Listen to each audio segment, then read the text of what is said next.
Inclusão é aquilo que permite que todas as pessoas, todos os alunos, acedam em igualdade de circunstância à escola, à escolaridade. Quando se fala de inclusão, a mim lembra-me sempre este desejo do desenho universal para a aprendizagem, que faz com que a escola defina atividades e estratégias que são extensíveis a todos os alunos. Teve origem no Robert Mace, este arquiteto que desenhou uma rampa para poder aceder ao prédio. É uma boa imagem para definir aquilo que é inclusão, imaginando o prédio como uma escola e esta rampa como aquilo de que alguns alunos precisarão para aceder ao prédio. Sentirem-se incluídos, é isso que para mim é inclusão. Uma boa prática de inclusão. Quando um aluno tem dificuldades cognitivas sérias, graves, eu entendo que não deve ser excluído, posto numa escola à parte, deve ser incluído com naturalidade, numa escola com um plano educativo individual ou com um currículo próprio. Considero isto uma muito boa prática de inclusão.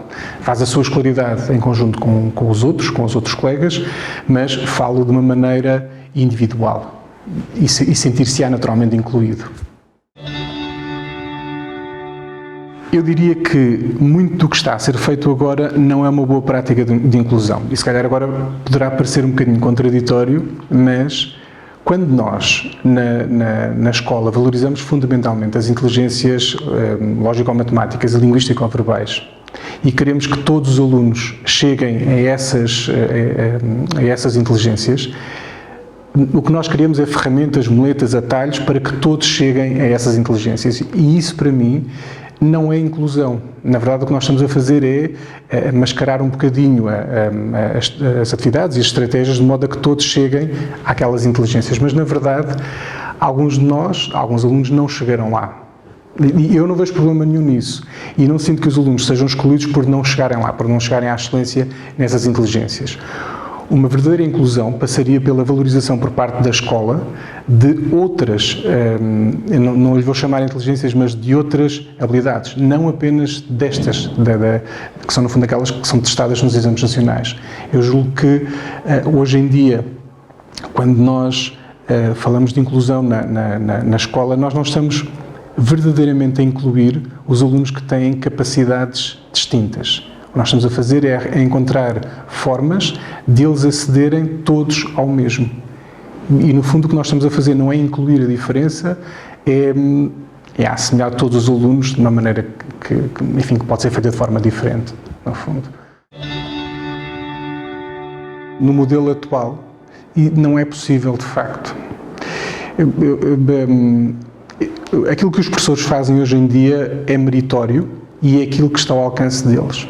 Mas há 40 anos, por exemplo, que um professor tinha uma componente letiva de 22 horas. 40 anos depois, continuamos a ter a mesma componente letiva, mas a escola já não é a mesma.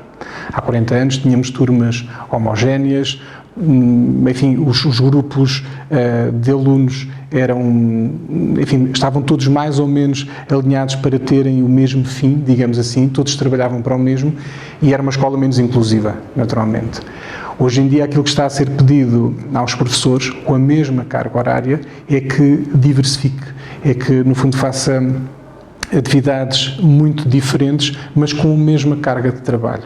Eu julgo que é possível atender às diferentes particularidades dos alunos, numa turma mesmo com 25, 30 alunos, é possível, desde que o professor tenha tempo para preparar materiais diferenciados.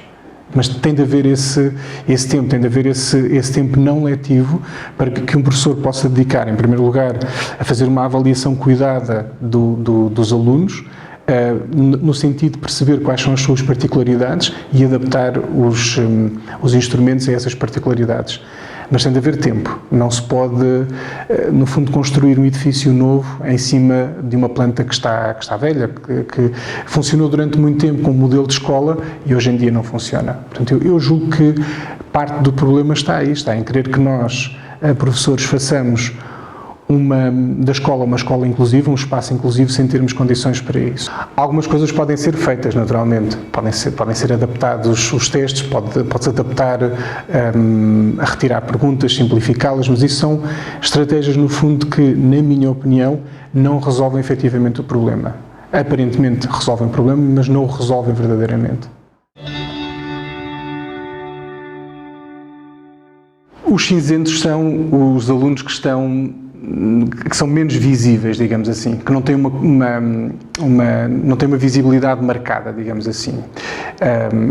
Quando escrevi o texto, aquilo em que eu estava a pensar, a propósito de uma turma de que me lembro particularmente bem, é de que os alunos, quando estão na escola, são alunos que, como disse e bem, ou são extraordinários, no sentido em que têm as inteligências todas muito bem desenvolvidas e praticamente não precisam da ajuda do professor, têm ali o professor apenas como um guia e sozinhos chegam lá.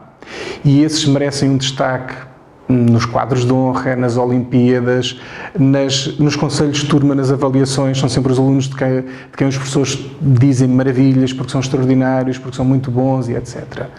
E para esses as coisas estão bem. Depois há um conjunto de alunos que, no âmbito justamente destas medidas mais inclusivas, merecem uma atenção da parte do professor também muito grande, porque revelam dificuldades, porque é necessário definir para eles medidas específicas, é necessário estar com mais atenção àquilo que eles estão a fazer dentro da sala de aula. Repare que, inclusivamente, muitos planos educativos individuais pedem que o professor tenha mais atenção àquele aluno, se está distraído, se não está distraído, se copiou ou não copiou as coisas devidamente do quadro.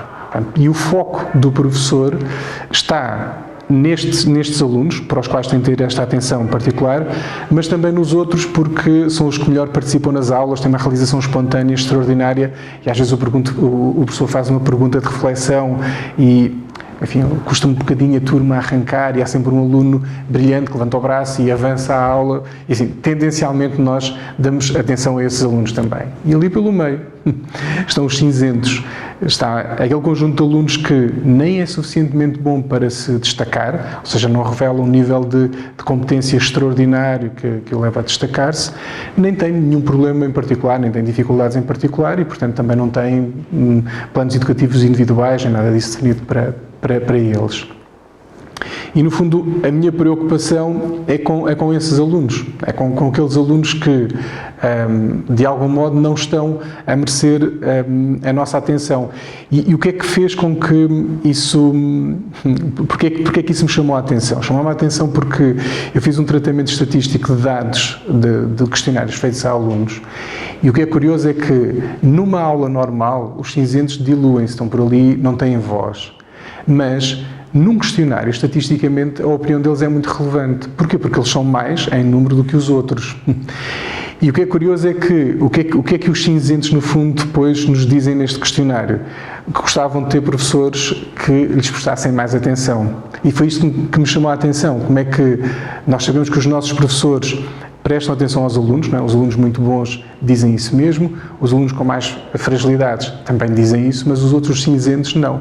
E foi isso que me chamou a atenção, de que de facto há ali um conjunto de alunos aos quais se calhar não está a ser dada a atenção devida, digamos assim. O que é curioso é que eles não se queixam. No questionário, de facto, eles dizem isso, dizem que gostavam de ter professores que atendessem mais, que os acompanhassem mais, mas não são alunos para se destacarem, são alunos que levam isto bem. Pronto, acho que posso dizer que de algum modo estão conformados. E eu entendo que nós, professores, temos de fazer um esforço para, sem retirar a atenção e o cuidado que estes alunos com dificuldades numa escola inclusiva devem ter, e sem, evidentemente, desprezar os outros alunos que, porque chegam mais depressa que os outros, não devem ser desprezados, como é evidente, atender também a estes. Porque pode acontecer que nós estejamos, de algum modo, a não ser inteiramente justos, digamos assim, nas ajudas que vamos dando, porque se calhar os cinzentos são cinzentos, como eu disse, mas há cinzentos que se calhar estão mais próximos do branco ou mais próximos do preto, mas estão ali no meio, são uma massa anónima e nós não atendemos a esses alunos. Eu acho que uma escola verdadeiramente inclusiva, agora que penso nas coisas desse modo, terá também de ter um foco sobre os cinzentos, terá de facto também de os incluir a eles. Os cinzentos ficam por ali e muitas vezes fazem grupos uns com os outros, ou seja, equilibra-se aquilo que já está equilibrado à partida. E ficam por ali, há um que assume, no fundo, a liderança do grupo, é verdade, mas se calhar se tivessem outra distribuição com alunos com dificuldades, podiam também eles próprios desenvolver essa habilidade da liderança, ou se estivessem com alunos, enfim, com mais capacidades, podia ser que também eles próprios fossem puxados. Mas, enfim, os cinzentos é uma caricatura, e se calhar estou a exagerar um pouco, mas em certa medida eles são ali um bocadinho esquecidos, não lhes é dada a atenção que é dada aos extremos, digamos assim. Lei Educação, um ponto de encontro.